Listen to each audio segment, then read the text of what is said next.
Okay. All right, we're gonna go. We're gonna do a unscheduled live stream, unannounced. I'm at a friend's house right now, so hopefully the Wi-Fi is gonna be okay and all that kind of good stuff. And we're just gonna see how well this thing goes. I want to talk about the Bitcoin miners. Well, they mine more than Bitcoin, but yeah. So I want to talk about that. We want to talk about rotation options into the miners and some opportunities that I'm looking at in the next bear market after this bull run to maybe profit from these things. So we're going to talk about it and see if anybody joins us. I did not announce this at all on Discord or anywhere. So we're going to see who might actually show up. So Etheric Visions, Sakib, welcome. Yeah, 2 in a row. Don't get used to this. This is not going to be a normal thing at all. I was just like, you know what? I was thinking about it after last night's live stream. I was like, let me talk about another rotation option and just talk about the Bitcoin miners and what what you guys could think about doing, maybe to increase your profits after cashing out of Grayscale. It would be good. Scar Guy, good to see you. Hey, you're a regular on Caesar's channels. Welcome, sir. So I want to talk about this. I'm not in any miners right now. Well, I do. I technically am. I have like one share of several miners in a couple accounts just because I want to see them. I want to watch them. I think it's better than like a watch list. I just like to have them right there, see them alongside everything else that's in my portfolio. So I kind of watch them, monitor them more closely than just having a watch list. Because I'm thinking about going into these. I mentioned this last night. For my main portfolio, it's too big to basically push through the smaller Grayscale trust. But the Bitcoin miners that are out there are much bigger. They have much larger market caps. The liquidity is really good. And you don't get like extreme returns out of these like you can in like we probably can in Grayscale, but still it's like getting even a 2x return to double your profits out of Grayscale is pretty cool if there's time to do this. And timing is key. Timing is everything in the bull market. We never know where anything's going to pop off. There's all we have to look back at is last cycle when things popped off, right? That's all we have. And there's no guarantee that things are going to pop off in the same at the same frequency or at the same time or any of that kind of. They're not going to be offset the same. But if we're watching a couple different miners and we see that certain ones at least haven't popped yet, there's probably a good chance that some are going to pop. And what you can get in a given miner is going to vary, but still, like, even if you can double your profits, it's like, why not do it? So I want to talk about this. And just so don't just be another brick in the wall too. Says miners want to make me cry. So look this. So guys, like everybody in Grayscale, we had our hearts broken, ripped out from us, right? Basically, when we saw some really nice highs last March and April, right? And then we had severe crash dump from there, right? And we've been in the gutter kind of since. But if you are investing in the miners, it's like that all the time. It's a wild ride. I've got up on the screen a chart of Marathon. They're one of the biggest Bitcoin miners out there. They have a huge market cap. Let me just look this up actually. And because it doesn't show it here what the market cap is. Let me just look in Fidelity really quick. And they're huge. They're absolutely huge. And liquidity is really good too. So the market cap of Marathon is almost $4.5 billion. $4.5 billion. What are they doing for volume right now? So they're trading. This is number of shares traded. Okay, like basically close to, like today, close to 30 million shares at $12 a share. That's a lot. That's $60 million traded today. No liquidity issues, cashing out of these things, no matter how much money you have. So this is really good. Versus when you rotate through smaller Grayscale trusts like H10, ZCSH, Mana, stuff like that. They're smaller market caps, lower liquidity. You got to be careful. Like if you want to stick a lot of money in, but you can put a lot of money into the miners without a problem. You should be able to. Now you're not going to get like crazy results probably out of the miners. Who knows what's going to happen though? Nobody has a crystal ball. So we're looking at Marathon right now, And if any of you are new and you don't watch my channel, I'm not a TA guy, so I'm not going to do TA. I'm just a dumb money guy. Okay, so that's what we're doing right now. That's what we're doing tonight, real quick. We're not going to have it. This is not going to be a long live stream, probably, but we'll see how it goes. So if you look at this, like this is pretty insane. Like if you're invested in the miners, for example, you get in at $3.60, right? $3.50. Let's just say.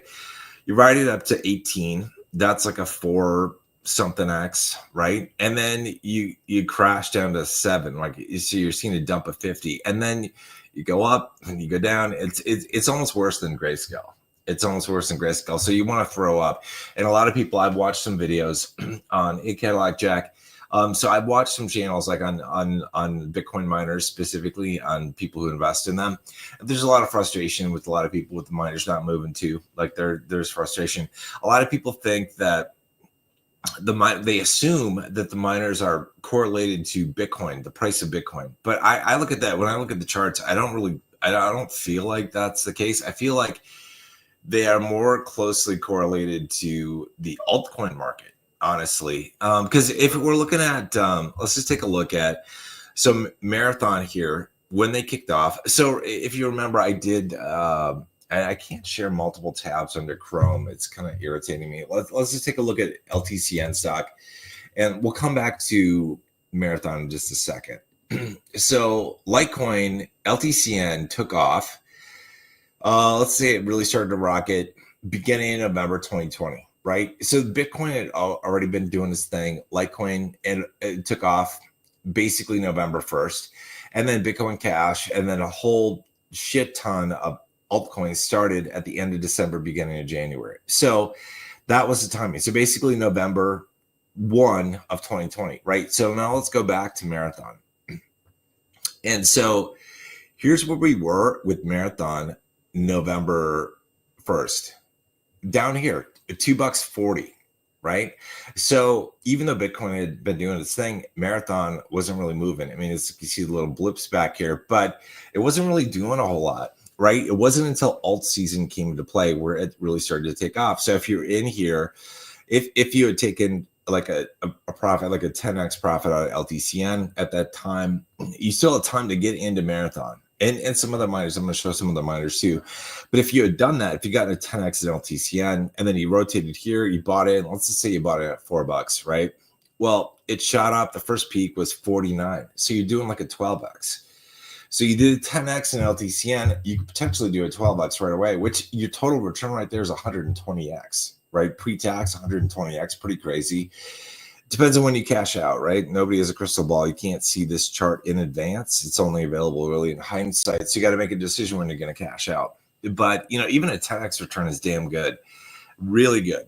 I would not expect that out of most miners. But if we do not see, and so what we see here right now, in the past like year or so, I don't think it's not the bull run for Marathon, right? We're not in a bull run for the miners yet.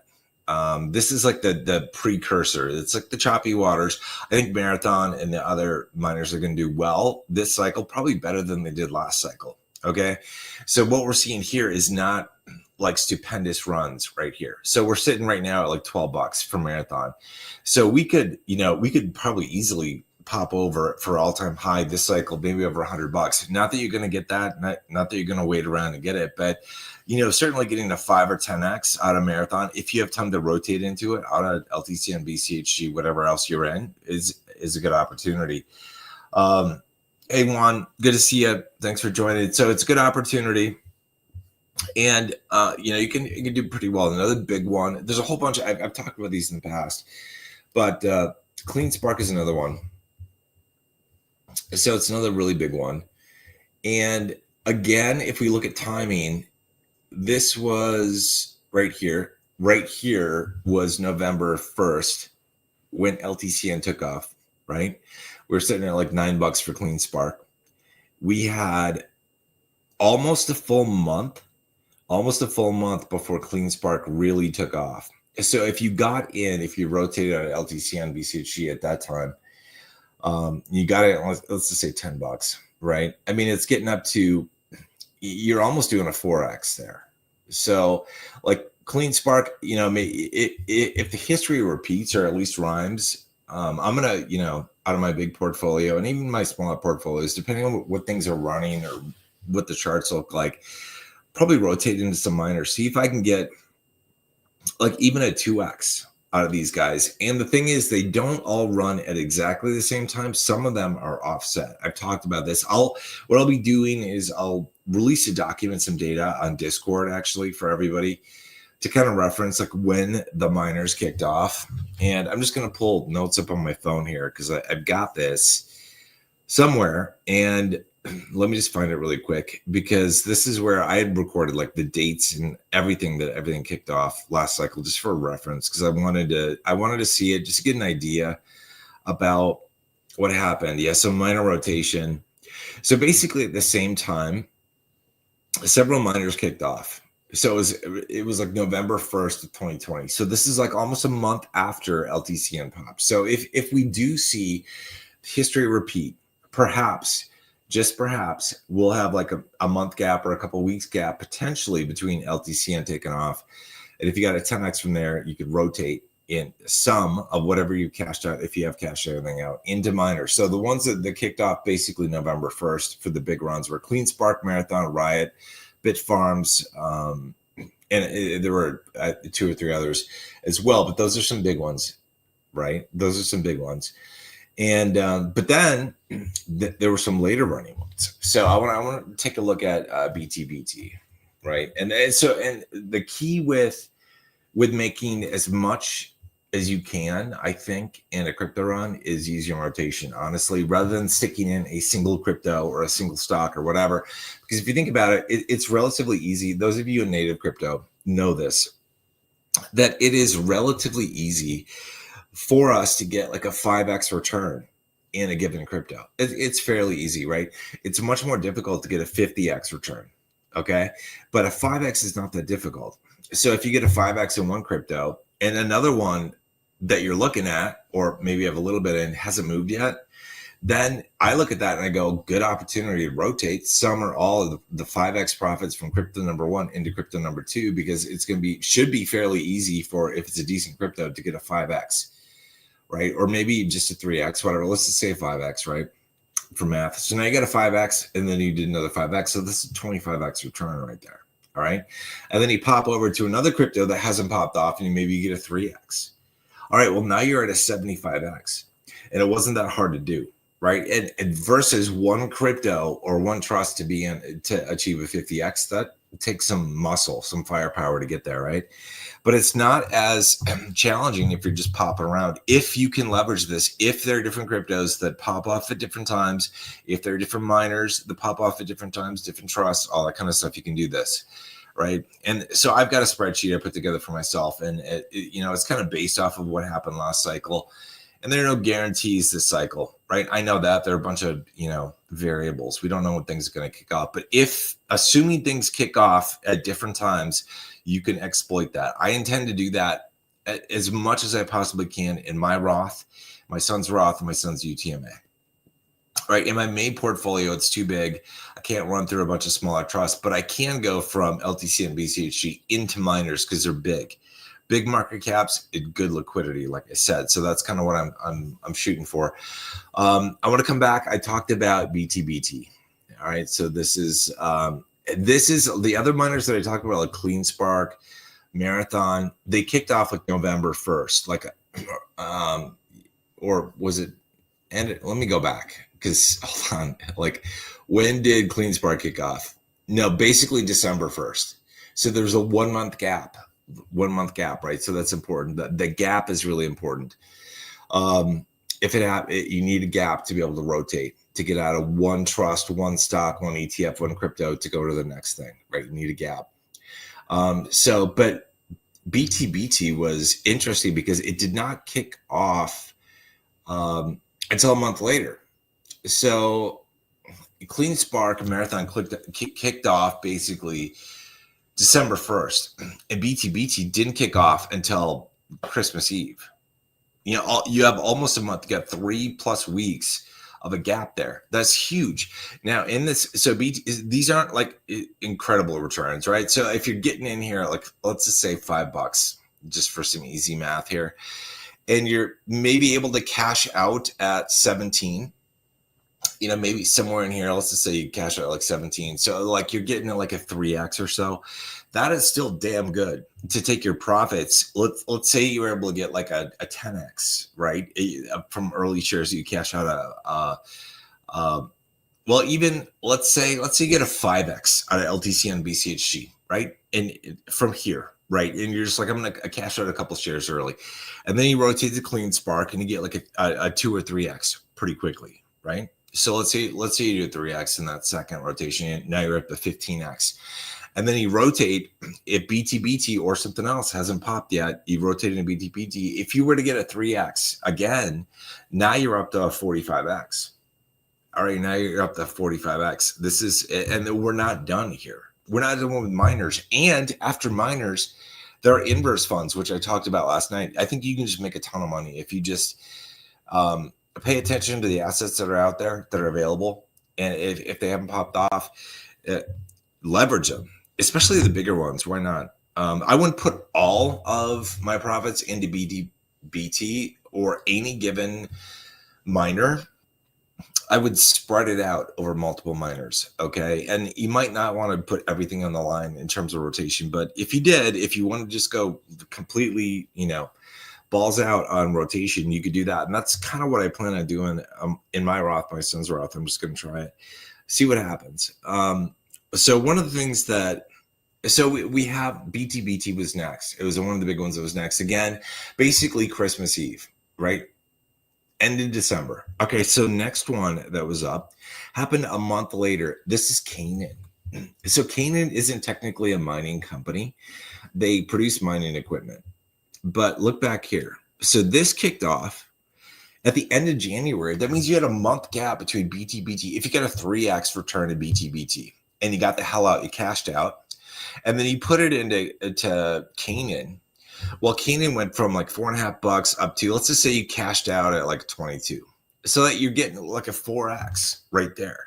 So you did a 3x of BTBT. If you could rotate to Canaan, if Canaan repeats, there's no guarantee it's going to repeat. There's no guarantee anything's going to repeat, right? But if it does, and it's offset and it's later, it's an opportunity. Then later on down the road, several months later, by the way, miners and cryptos can look like they're dead.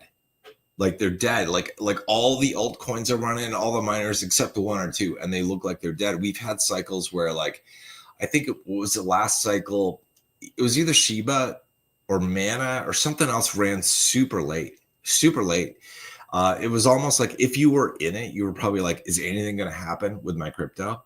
And all of a sudden it did. So that kind of delay, like even though it seems dead, like eventually the crypto gods smile on you and you get some movement. It could take a while. So this happened at the end of January, right? End of January, beginning of February was where Canaan kicked off. Then we had a multi-month gap where you could be sitting around going, nothing, there isn't shit happening, right? You might have been invested in Terawulf. This is Wolf, W-U-L-F. So, and they did okay. You're like, well, whatever. If you were in here, you did okay. But, if you were in the bear market, you had a decent return. So you went from like 350 up to, you did like a 3.5x or something. But if you went from Canaan into Terawulf and he bought in, let's just say $9 to make the math easy here. And then he cashed out somewhere in here. Let's just say he cashed out at like 30. You're doing like a 3x again on your profits. And these are not small. Let me look up, actually, let me look at the market cap of Wolf and just see what it is. Because I think it's these are usually pretty sizable. And I don't remember what Terawulf is. But so their market cap is 1.25 billion with a B. It's a lot. And volume, what are they doing? So they're trading like today they traded like almost 32 million shares. So that's like at almost $3 they're almost trading like $100 million in volume today. Okay, so you don't have liquidity issues. Russell got this. I think it's more likely he will call up Khmer. So I have to take a look real quick at the YouTube comments because I haven't. So what's the Dave Ramsey laughing at us all right now? Oh yeah, Dave Ramsey is. So it's like, so one of the things. Okay, so I got to talk about a couple of things. We'll come back. We'll come back to Wolf. But still, Wolf, like, you see what I'm saying? Wolf looked like it was dead, like it was doing nothing here. Like, if you cashed out a Canaan and some of the other miners, you're like, Terawulf is not going to do shit. And then it did. And you could have gotten like a 3x out of Terawulf. And then, before I come back to the YouTube comments, I got to cover this. So we got a 3x potential in Terawulf. And we could get the same or better returns or worse. I don't know. And again, it all depends on timing. So after Terawulf, so this kicked off like beginning of June. It happened really quickly. And something that happened about the same time, just slightly after, like 2 weeks after, was Hut 8. They kicked off. So there's like, again, like if you were invested in Bitcoin miners last cycle. Okay, so we had a first pump actually from Hut 8. Where actually do I have yeah, so they started their ascent here. So they were already running, but then they kind of crashed, right? They crashed, and you could think it was over, and it might be over. It's kind of dangerous to not think it might not be over, but because you never know what's going to happen in crypto.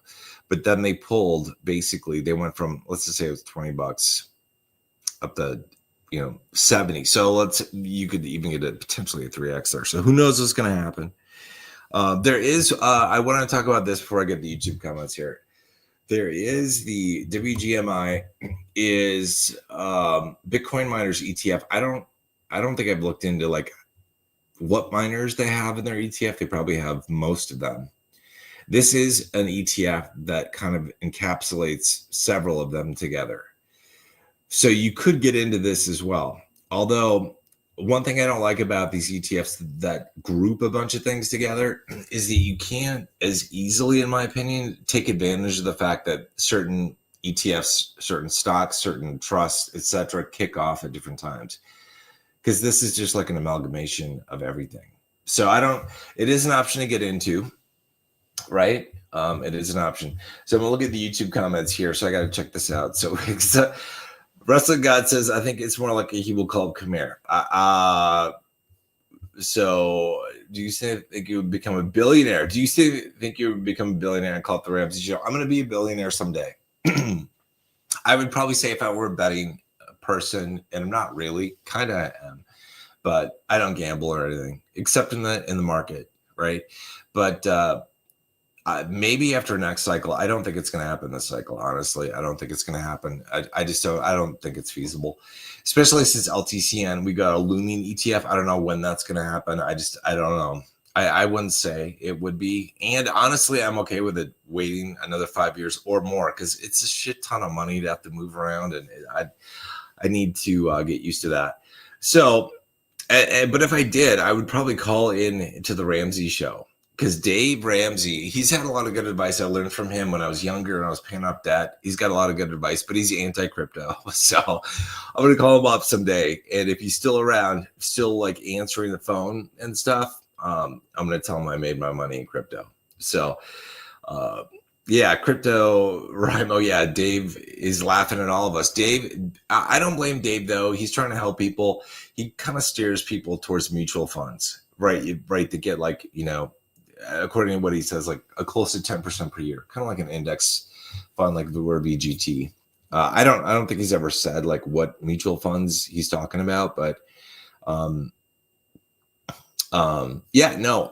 Russell God says, I think it's more likely he'll call up Khmer, as in like I will call Khmer. Well, this is like, I tried to help Khmer. This is like a year and a half ago, because I was on his live show. And I was like, well, why don't you invest some, just like even 10% of your portfolio in the Grayscale?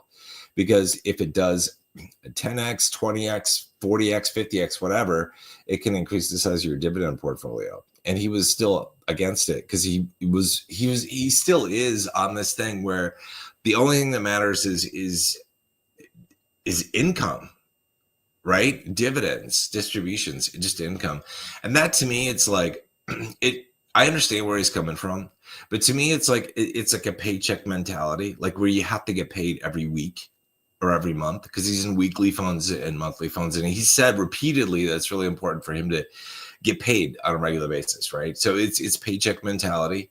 It reminds me of somebody like living paycheck to paycheck and not being able to see the bigger picture, because like crypto is like the biggest growth opportunity that's out there for all of us. It's better than anything else that's out there. Real estate, commodities, stocks. I mean, it's just better, unless like you're in a once in a lifetime investment like GameStop, and it does like an ADX or something.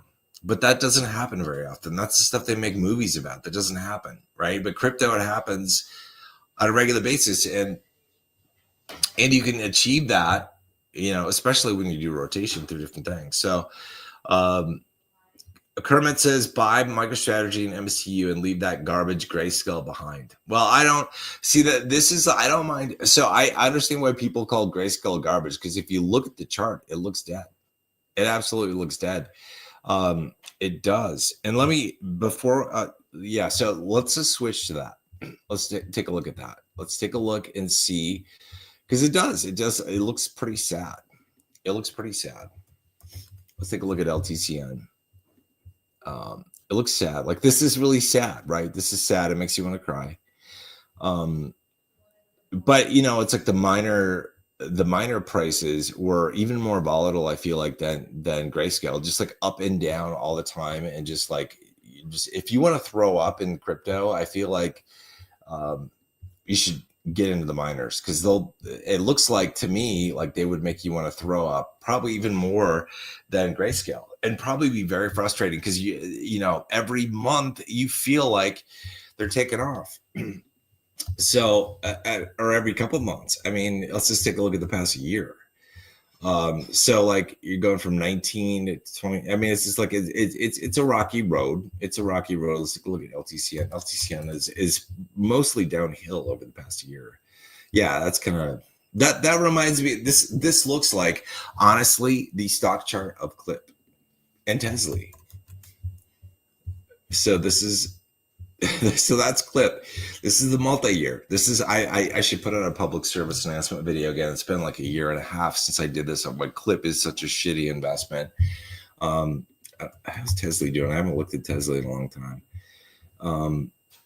Yeah, it's kind of looking the same way. But that's the way LTCM feels like. But like anything, it's like it's dead until it's not.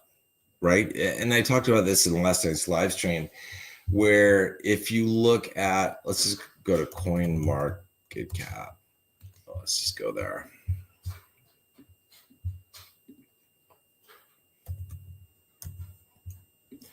So, I mean, Bitcoin itself has been called dead. I'll just refresh this or recap this for like the people that didn't tune in. Let me just zoom in here. So back here, Bitcoin, if you were to tell people about Bitcoin way back here in the day, right? And even before this, because it came out before, I think it came out in 2009. I'll have to look this up, but I mean, 24 cents, 10 cents, 6 cents, Jesus Christ. So the earliest price we have on this chart is like 5 cents. All right, 5 cents for a Bitcoin. Okay. If you were to have told most people about Bitcoin, digital cash, and try to explain what the hell cryptocurrency is to people at this time, all right, they would have thought you were crazy. If you told them you were buying $1,000 worth of Bitcoin at 5 cents a Bitcoin, they would have thought you were wasting your money.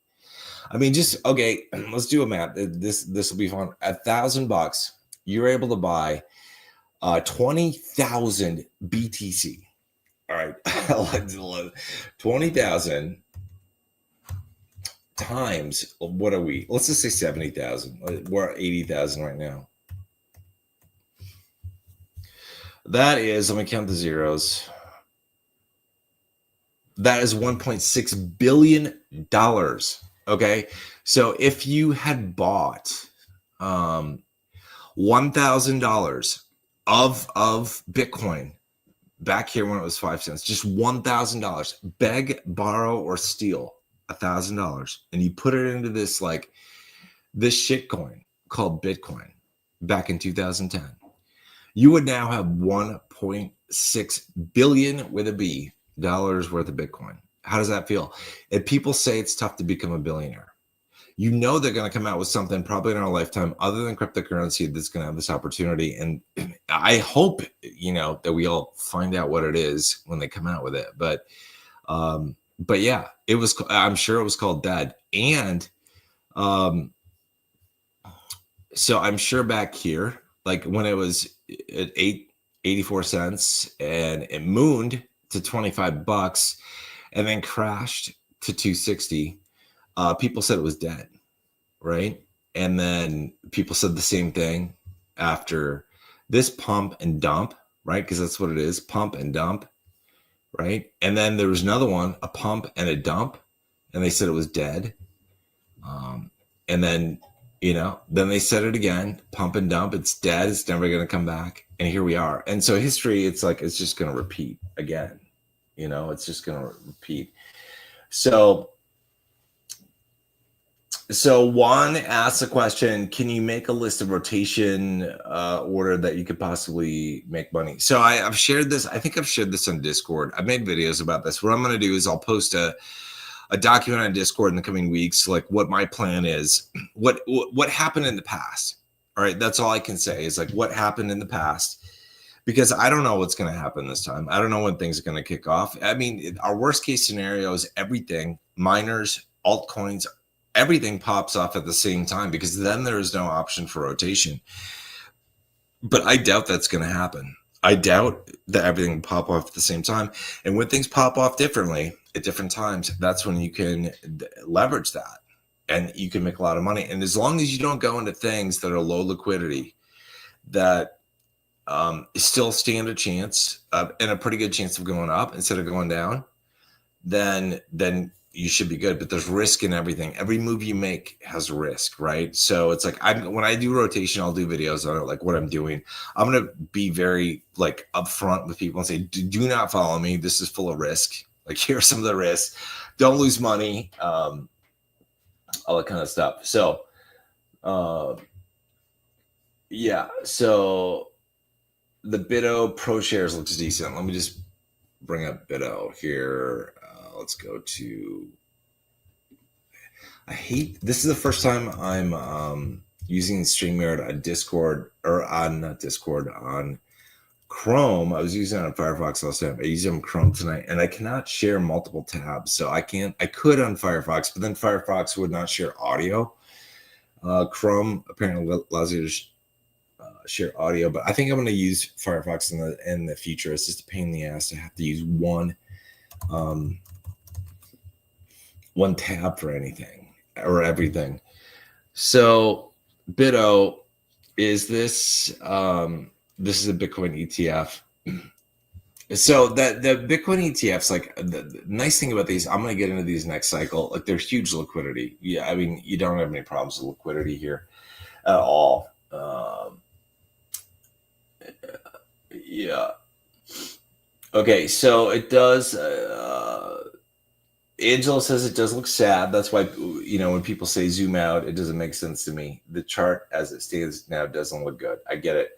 Glad I got out of clip a couple years back. So that's probably clip. It's just straight down. It's just, and it's this is with the Defiance funds. I'll just show you IWMY. I was in these for just a couple months and I saw what was happening and I was I'm out of here. So IWMY is actually worse than clip, I think.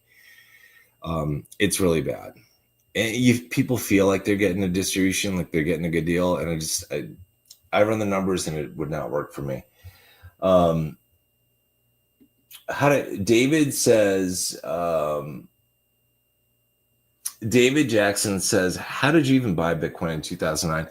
Good question. I think I looked this up. I think way back in the day, maybe not until 2010, I was watching a documentary where people could actually buy, you could use PayPal to buy Bitcoin. But before that, you actually had to like do a ACH or wire transfer from your bank to a company, and then you'd have to give them your wallet address. You'd wire them some money or send an ACH, and then they would transfer it to your wallet. I'm trying to think like what kind of wallets would have been out there. And I'm not surprised a lot of people probably lost their Bitcoin that they had early back in the day, because there probably weren't too many Bitcoin applications. I think the ones that I've seen that were in documentaries that I've seen were mostly like Windows applications. And if somebody's hard drive crashed, probably people didn't even write down their seed phrase. If there was a seed phrase back then, I have no idea, because I wasn't using it. I wish I could go back in time.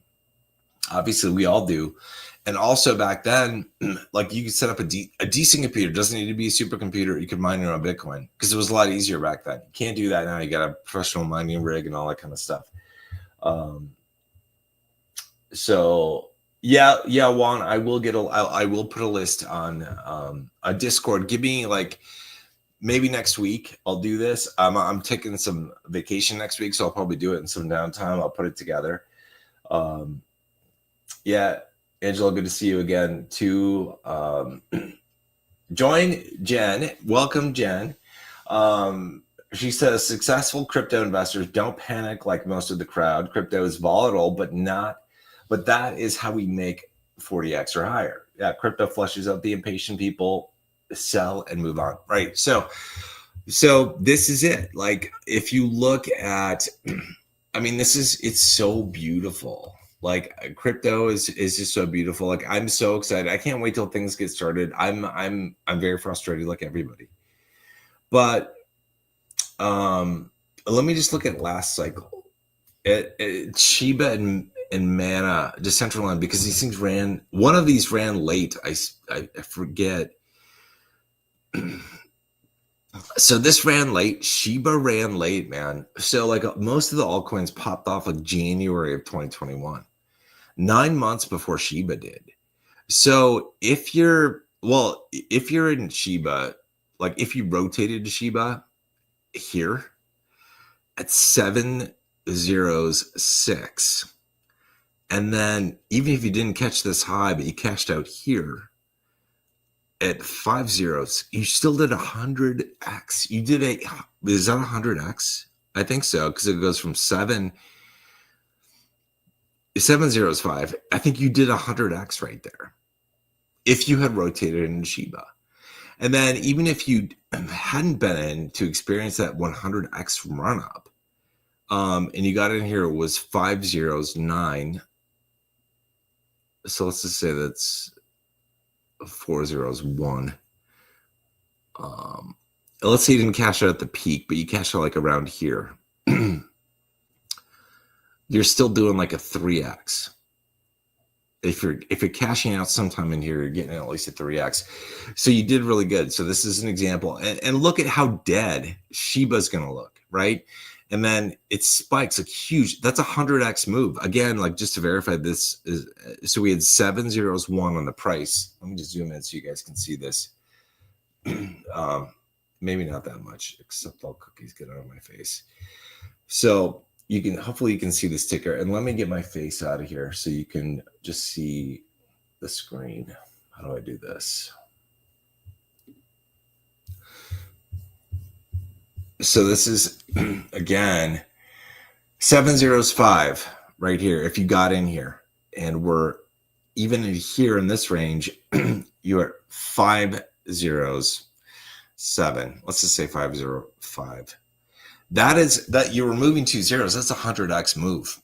So, even if you didn't catch this thing, which would have, been like a 300x move or something crazy, but you still had a 100x move. And where do you get that anywhere? It's only for the patient. And then even if you got in here, boom, and it's even after last cycle, Shiba, you could say that Shiba's dead, right? It just looks boring as shit until it's not, right? Until it's not.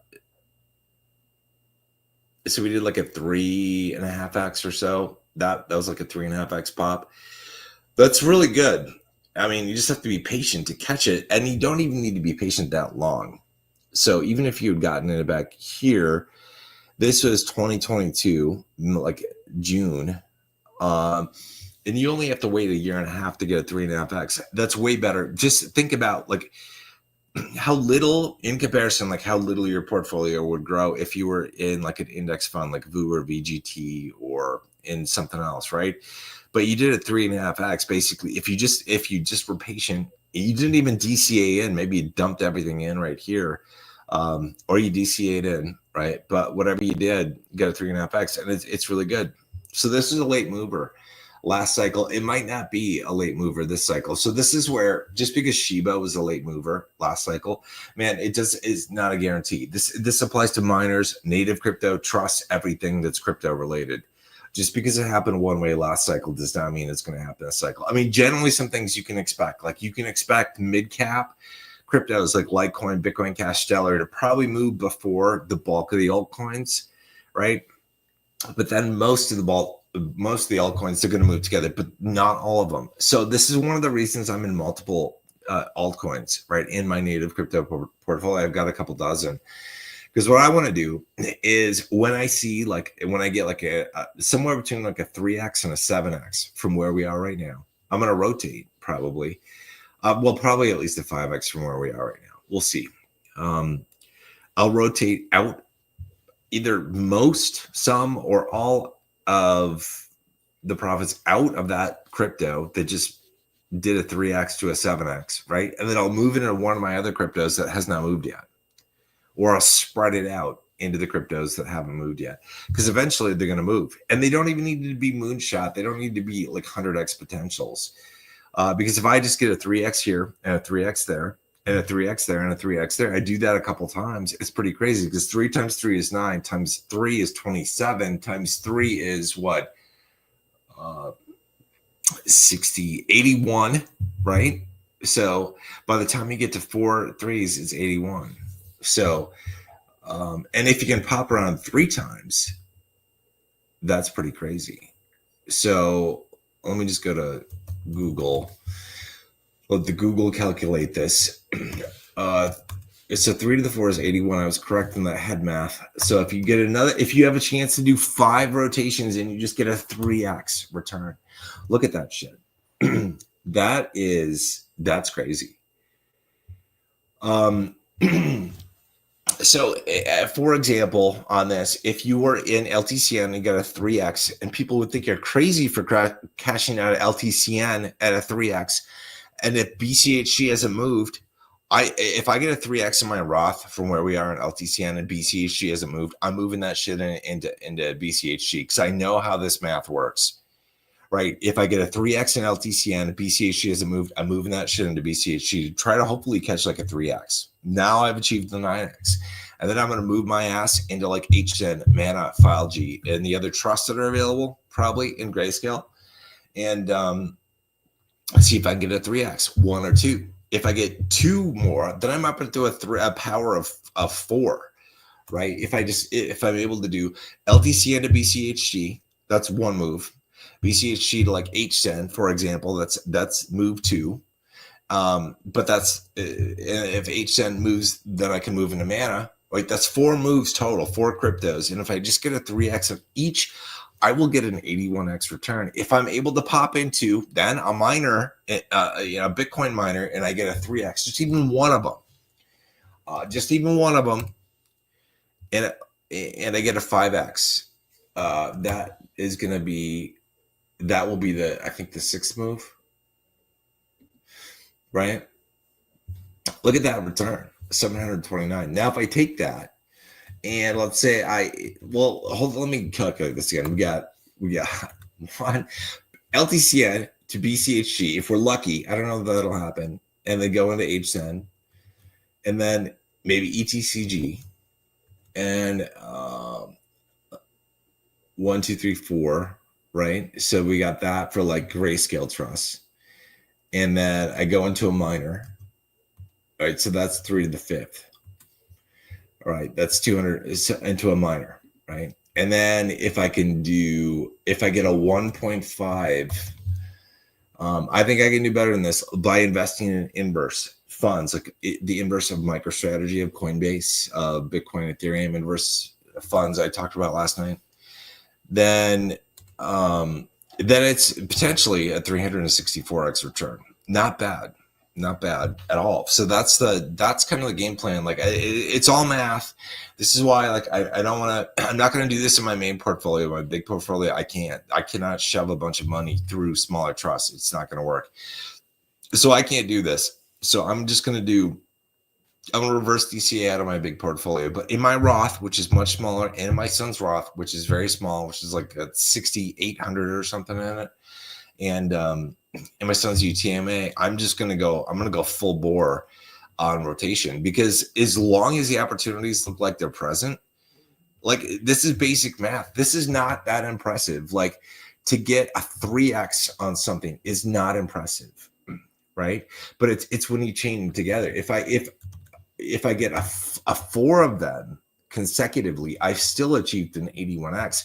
That is probably better than what I could hope for by just staying in LTC on a BCHG, right? Honestly, it's, it would be hard. It would be very difficult for either of those trusts to get like an 81x. It's not out of the question, right? But it's just going to be difficult. If I can get one more rotation there, like I said, to 5 rotations, it would actually be 4 rotations, 5 different assets. Then it's a 243x. There's no way that unless the world goes berserk, that you're gonna get a 240x out of like LTC on BCHG, for example. It's not gonna happen. Or a given miner, or even MicroStrategy, or anything. You're not going to get this kind of return. There are going to be like 1 or 2 native cryptos that pull this kind of shit, where they get like a 200x plus return, but it's not going to be in anything that we probably find in a brokerage account. So, so yeah, it's like this is pretty cool.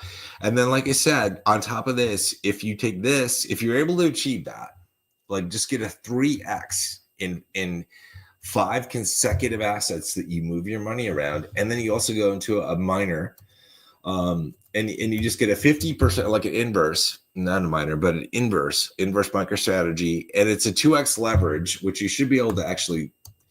I don't think it's gonna. I don't like it if MicroStrategy crashes by like 60%, let's say.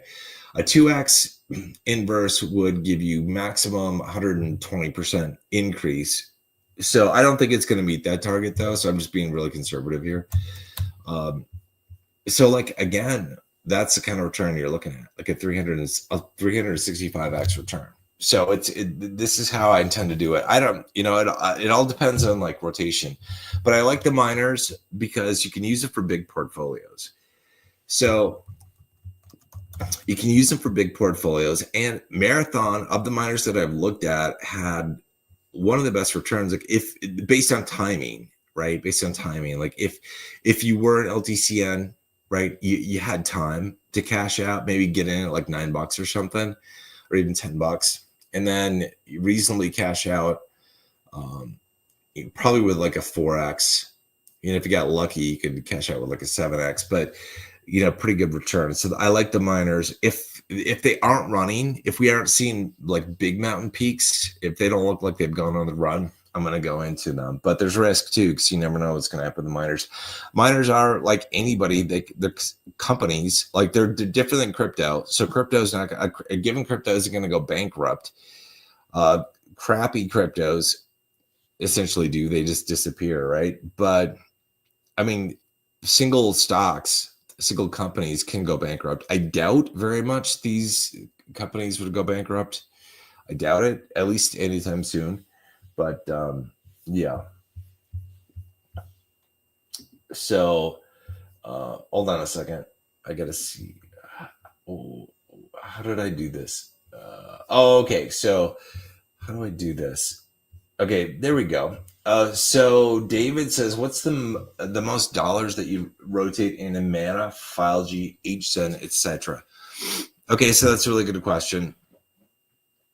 I think it depends on like how much time you have to rotate in. Like, I don't think I'd probably put more than like $100,000 per day in there. You know, probably it depends on the volume. You got to be careful with the volume because if you're trying to invest too much into those secondary smaller trusts, you don't want to take up much of the total daily volume, or you will spike premiums. Prices will rise. You'll pay for it, right? Everybody else will be happy, but you'll be spiking the premiums. I probably, so you got to check the volumes. Let me just pull up the volume for, and this is going to be, the volumes are going to be higher probably in the future. But if the trusts are still dead that you're rotating into, the volumes might not be significantly higher. Let me just bring up Fidelity here. I'm just going to check out the Ethereum Classic, the ETCG trust, and just look at the volumes. And then I'll take a look at like, I'll take a look at Mana. Mana's smaller. Okay, so Ethereum Classic, we're looking at, you know, today we had like 34,000 shares, right? And it's like $8. I don't want to do the math here. Like, let's just do 30 times 8. So like a quarter. So basically $250,000 was traded today on ETCG. So if you were to try to put in $100,000 today, you could, you know, it might be okay, but it might spike the premiums. And it all depends on how many people are doing this. Like if everybody's doing this, we're all trying to do this, who knows what's going to happen. So you just got to be careful with that.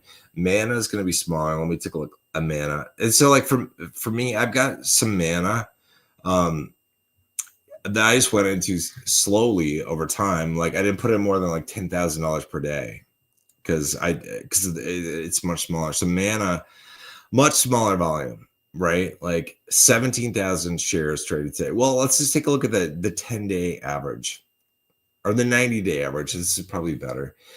6,000 shares traded, $5 a share approximately. So we're looking at only $30,000 a day is being traded on Mana. This is why like I wouldn't put more than 10 grand in per day because I was like, I don't want to spike the Mana price when I'm getting in. I don't know what volumes are going to look like when things are mooning. I assume they're going to be much higher than what we are right now. But again, I've said this before. Like I feel like in these smaller secondary trusts like Mana, HSEN, ZCSH, FileG, etc., you're going to have to back out of these slowly. If you end up with like $1 million of profit or 2 million or whatever in Mana, I do not think you're going to have a whole lot of luck cashing out in a day. I think if you try to cash out in a day, I think you're going to just collapse prices because the volume won't be there. I don't know what the volumes are going to look like when we're in the midst of the bull run because everybody might go apeshit for Decentraland. And the volumes could explode. I have no idea. Nobody knows, right? Because Mana does have some very high price predictions for this cycle from Caesar and from other people. So it could do really well. And that could lead to FOMO, which means just like higher volumes, which means higher liquidity, right? The more volume that you have, the easier it is to get in and out without spiking prices on the way in, without crashing them on the way out. And that's kind of what you want. Otherwise, you got to be kind of careful. And this is a little touchy too. So like when you're going through the smaller Grayscale trusts, like you can do this with a smaller amount. Like my son, I'm starting out with like less than 7 grand in my son's Roth. So it's not a whole lot of money. So let me just say what I'd end up with. Like if I did this, like I started out with 7 grand and I'm able to do 5 rotations. 7 times we got a 3. If I get a 3x and then I move, and I'm lucky to get 5 assets that I'm in that achieve I would end up with, bringing his Roth to, 1.7 million. Most people would think that was absolutely impossible, right? If I were to tell somebody on the street that I could potentially turn a $7,000 Roth into $1.7 million in fairly short order, probably in the next 12 months, right? They'd think I was like a scammer. Right? They think it wouldn't be possible. But this is where we are in time. We are just like at the edge of a bull run. I know a lot of people say that we're not, that it's dead, that it's over. I don't think so. But that's pretty crazy, right? That's pretty crazy. And this again is like if I go into inverses, and I'm able to get like even a 50% improvement on missed that here. 50% improvement. Potentially, like that's the max potential that I think I could get a $7,000 Roth up to 2.5 million. But the stars would have to be aligned. Okay. I would have to get a 3x in 5 different assets, right? And be able to move the money in and out and get a 3x in each asset. But that's the way it would work. And then also get like a 50% return improvement on using the inverse funds. So that's kind of like that's like hypothetical, right? Return, if you can make this work. Even if you can't, let's say if I can only be in 4 assets and then the inverse, I could potentially get up to $850,000, which isn't bad, right? Not bad at all. That's a really, really good return. That's over 100x return. If I'm only able to be in 3 assets, to start out in LTCN, rotate to ETCG, and then rotate to a minor, 3 different assets, I could get it up to like 280 grand, right? That's still a really phenomenal return, right? It's really phenomenal. So that right there should be easy. That should be easy peasy to do, right? So that is a 27x return just in here, right? And when you add it with the inverse, it's like 27 times 1.5, which is like 40. Yeah, pretty close. So it's like 40x. Not bad. So, but still, even people think if I were to tell somebody in the street that would be possible, they'd think I was crazy. Wrestling God says a cost basis for me on LTCN is $10, BCHG 4. Yep. Yeah, some people it's really high. It's like I mentioned this last night. Like I think I'm basically at a break even. I am at my cost basis across all my portfolios. There are some where I'm way down because I was buying here, like a lot of people were. And I was buying fast and furious here because I was running out of time. I was trying to make sure I bought everything a year before I was going to sell it for long-term capital gain. So I've got a lot here that just they're down like 80%. But then I bought some back here, right? In the depths of the bear market where I'm up still. So that's good.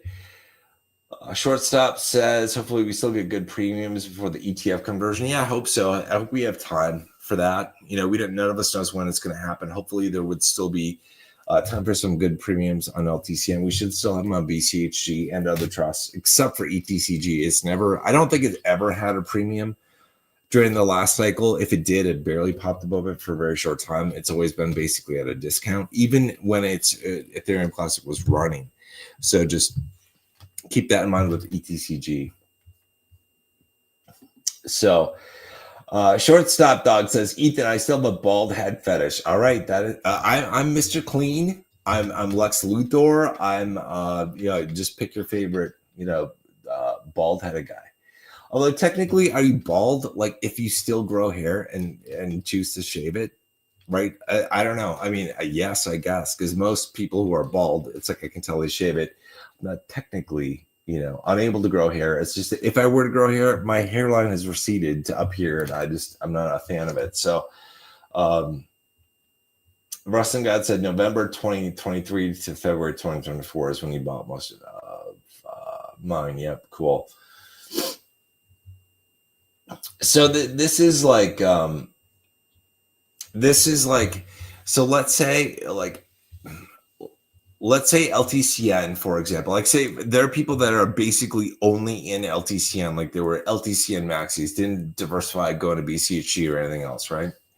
And they're hoping for really good returns, and their hearts are dismayed by the fact that we might not see a premium plan. All right, so with a premium play, let's just say that theoretically we could have had like a 50x in LTCN, right? And let's say that's off the table right now. So, but let's say you could get a 10x. Well, let's say short term, you can get a 5x from here in LTCN. That's all you need, right? And then you rotate to a minor, right? And you get a 3x.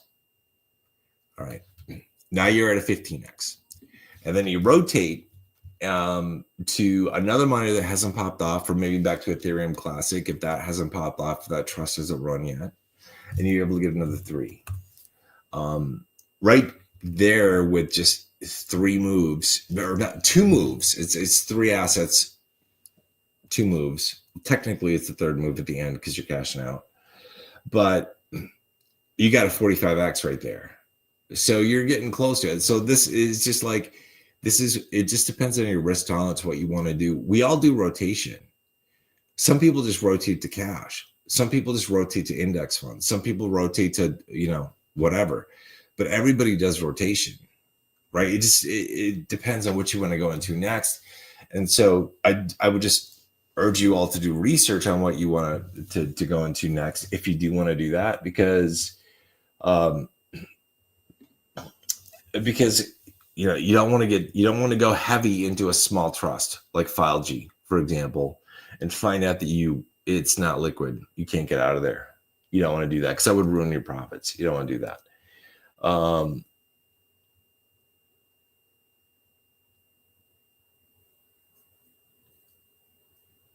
I don't know. Anne posted a message. I have no idea what this is. This looks like spam to me. I don't know.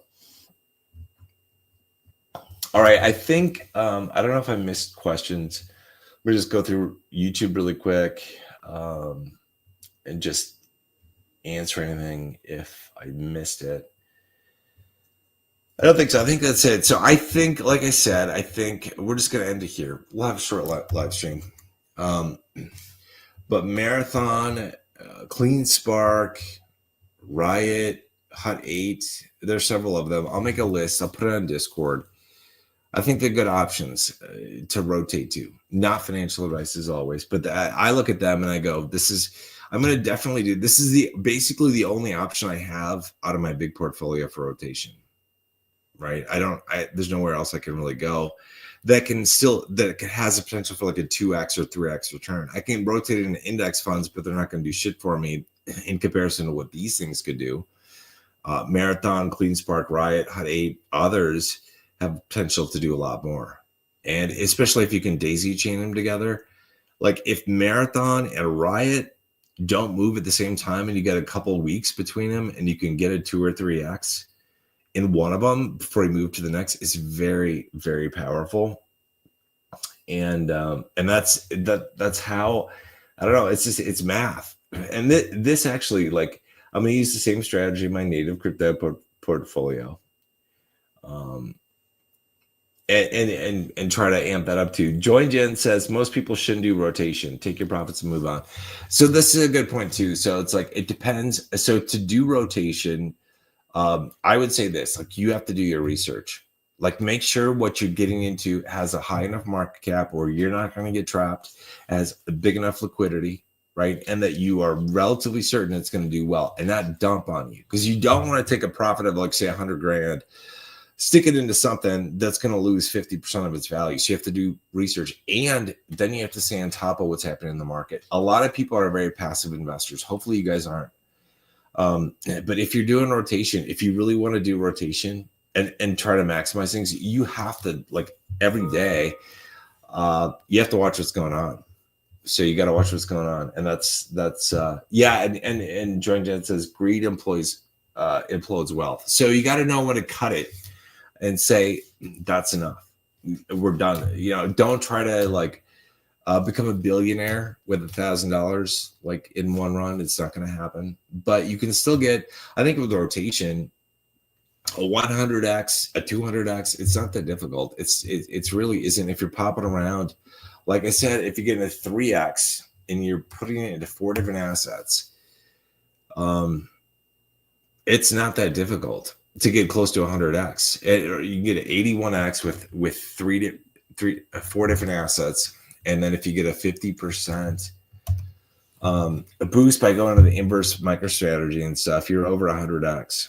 So I think it's doable. But again, you gotta watch what you're doing, because it would be stupid It would be absolutely stupid to rotate out of LTCN or BCHG after only a 3x if you are not going to tend your investment and watch what it's doing in the next thing. Because otherwise, all you're going to get out of this crypto run is like a 3x. That's it. You'd be better off just sticking in LTCN, BCHG, whatever it is that you're in, and just cashing out and being happy, and then rotating to something safe like an index fund, right? Or just sitting in cash or whatever it is you want to do.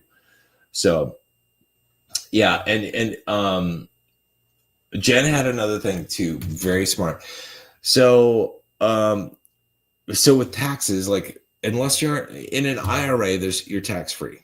So you're free to do whatever you want, basically, without tax implications. In a taxable account, there is no way, it doesn't matter how much or how little I had, there is no fucking way that I would take 100% of my profits and gross profits from LTC and BCHE or anything I had and dump them into 100% of them into the next rotation. Oh, hell no. I'm going to take out what I owe to Uncle Sam, like in the States, set that aside, and I'm actually going to get that off. If it's a large amount, I'm going to send the tax payment off right away. I'm not going to put that into the rotation because it's just too risky. What if something goes wrong? The IRS doesn't care if things go bad after you owe them taxes. You still owe them taxes. And if you owe them a shit ton of taxes, you could probably end up in prison. I mean, that's probably where you'd end up. So don't rotate taxes that are owed. That's like, it should be, don't do that. To do that is very risky. So it's very risky. I would not do that. Don't do that.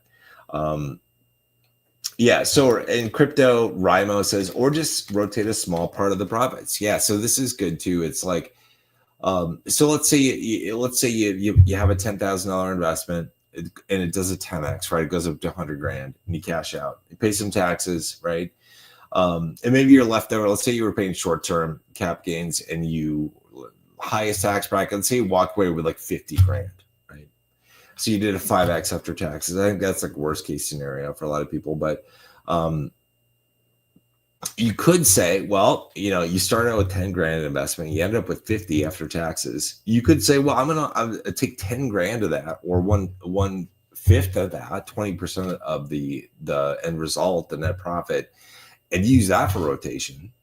Because then you've already recovered your initial investment and you have a profit and you're just risking a little bit. You don't need to go full on bonkers. I am, because I have a high risk tolerance. And I think I know enough to not get locked into a trust or something else that's going to screw me over, right? And I'm trying to make miracles happen with small numbers, especially my son's Roth. But like on his UTMA, that's bigger. That's got like 120 grand in there or something. I'm not going to rotate 100% of winnings from thing to thing. I'm not doing that. I'm going to take a portion of, for example, instead of rotating all of LTCN out or all of BCHG out, I might just take half of it and rotate it onto the next thing and use that strategy where I'm only rotating half of my holdings in a given thing out to the next thing. And so then I end up with a bunch of assets that I'll just cash out, and I could theoretically get a higher return, right? If I did 100% rotation, but I'm not going to do that. But in his Roth, man, I'm starting with less than 7 grand. I'm doing 100%. I'm just going to do it. It doesn't matter. He's 7. He doesn't need this Roth, but he's like 60, right? It doesn't matter. I put the money in there for him. It's I'm willing to risk it. I'll do my best that it's more than 7 grand at the end of this bull run. Used to be like his UTMA used to be investing in like Hasbro and Disney and shit like that didn't do anything. And then I put it into Grayscale and it started to do something. Yeah, Crypto Rimo says no. Yeah, you'd be going to the federal pound me in the behind prison. Yes, absolutely. So it's like you definitely don't you don't want to you want to pay your taxes. Do not be that person that you make a ton of money in one investment. You owe a bunch of taxes, but you're like, I'm just going to put all the chips on the table at the casino and put it on the next roll of the dice, and things don't work out. And you end up with 0 or less than what you owe in taxes. And it's stupid. Like, so just be careful. This is where it's like the IRAs. I like the IRAs because you don't owe the taxes. But in taxable accounts, it's very important to not do this. Still in IRAs, you don't want to like lose your profits. So you might not want to rotate 100%. I think that's risky. Again, though, I have a high risk tolerance. Right. And when I'm working with a small amount, like 7 grand, starting with that, I'm willing to risk a lot. So, all right, my laptop battery is about ready to die, so I have to end this. But know what movie that is from? Yes, I can't think of it, but it is from a movie. So, you know, Paxton's Pizza Cheese Pull says, Ethan, been with you since October 2023. Holding on, brother. Appreciate the vids. Thank you for holding on. Like, I got to give kudos to everybody that's held on because it's a long ride. And especially when we look at other investments that are doing well, and it's like, you know, sometimes we're like, why did I do this now? Like I talked about like DefTF is one of the things I missed out on. I should have went first into MicroStrategy or DefTF, or there's another one that somebody brought up the other day. That was something like that did very well to like a 30 or 40x, and it was like in advance of like the Grayscale run. It's like I should have done that. But next cycle, you know, you live and learn something every cycle. So, all right, I'm gonna let you guys go. Remember, like the rotation, I think is really good. I think it's a good option, but like Jen said, there are a bunch of dangers in it. One, you got to make sure you don't get locked in things. Like I've said, check the liquidity, all that kind of stuff.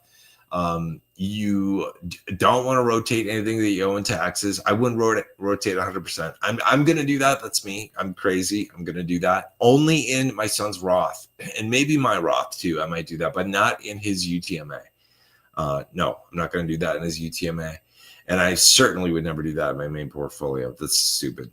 You know, it's stupid. So, but I'll rotate some. Like I might try to take like 10% of my profits from my main portfolio and try to do rotation on that.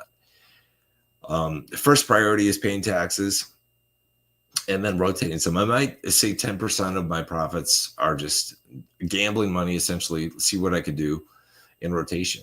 So that's my plan. All right, you guys take care. I will see you guys on the next live stream or whatever. That I don't know that live streams are kind of fun. I like seeing comments and stuff, so it's kind of fun. So I'm sure we'll have these more in the future. But until I see you guys next time, I wish you all the best of luck in everything, and we will have our time to shine in the sun. And it's going to happen soon, hopefully sooner than later. All right, thanks, guys. Have a good one.